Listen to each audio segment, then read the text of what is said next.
तो जैसे कि एंडोक्राइन ग्लैंड्स ऑफ मैमल्स के अंदर हम हाइपोथैलेमस और anterior lobe of pituitary gland को स्टडी कर चुके हैं। तो आज के इस वीडियो के अंदर हम मीडियन लोब और posterior lobe of pituitary gland को स्टडी करने जा रहे हैं। तो अस्सलाम वालेकुम students, welcome to zoology with आमना।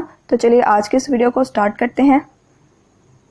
सबसे फर्स्ट पे अगर हम मीडियन लोब को देखें तो मीडियन लोब हमारे पास सिर्फ और सिर्फ एक हार्मोन मेलानोफोर स्टिमुलेटिंग हार्मोन ही सिक्रीट करता है। अब इसकी जो इनहिबिशन ऑफ सेक्रीशन है ये ऑफ कोर्स हाइपोथैलेमस से कंट्रोल करेगा और इसकी सेक्रीशन होगी कैसे, एक्सटर्नल लाइट से, यानी एक्सटर्नल लाइट इसकी सेक्रीशन को गवर्न करने का काम करेगी और इसकी सेक्रीशन से क्या होगा कि स्किन के अंदर एक ब्राउन पिगमेंट जिसको हम मेलानिन का नाम देते हैं प्रोड्यूस हो जाएगा। अब ये जो मेलानिन है इसका काम है स्किन को डार्क करना या स्किन को एक ब्राउन टोन देना। अब क्या होता है कि ये प्रेगनेंसी में क्या होता है, ये वाला MSH हमारे पास मेलानोफोर स्टिमुलेटिंग हार्मोन ज़्यादा प्रोड्यूस होता है जिसकी वजह से जो स्किन है वो डार्क हो जाती है इस पिगमेंट की वजह से। इसके अलावा एक हमारे पास डिजीज़ है एडिसन्स डिजीज़। एडिसन्स डिजीज़ के अंदर भी क्या होता है कि ये हार्मोन ज़्यादा प्रोड्यूस होने की वजह से स्किन जो है वो डार्क हो जाती है। नेक्स्ट हमारे पास है पोस्टीरियर लोब्स के दोनों हार्मोन्स।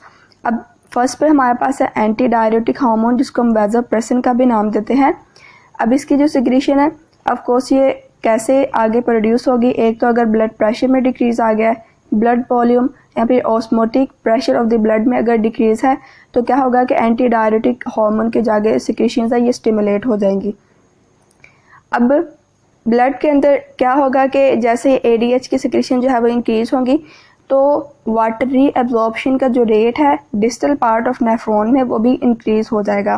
ठीक हो गया, यानी इसका काम है कि वाटरी एब्जॉर्प्शन को इंक्रीज करना, यानी बॉडी जो है वो ज़्यादा से ज़्यादा वाटर को कंजर्व कर सके, ज़्यादा वाटर जो है वो यूरिन के ज़रिए लॉस ना हो। ये काम है हमारे पास एंटी डायरेटिक हार्मोन का।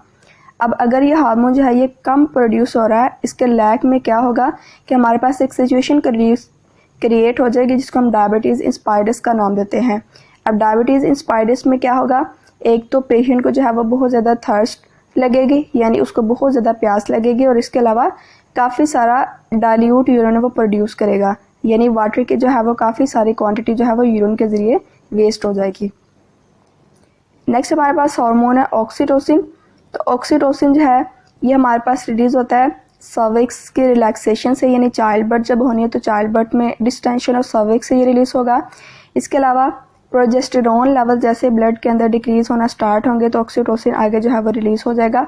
और इसके अलावा जब पार्चुरेशन यानी चाइल्ड बर्थ हो रही है और जब इसके बाद सकलिंग यानी बेबी ने जब फीड करना है तो तब न्यूरल स्टिमुलाई के जरिए जो है वो ऑक्सीटोसिन आगे रिलीज़ होगा।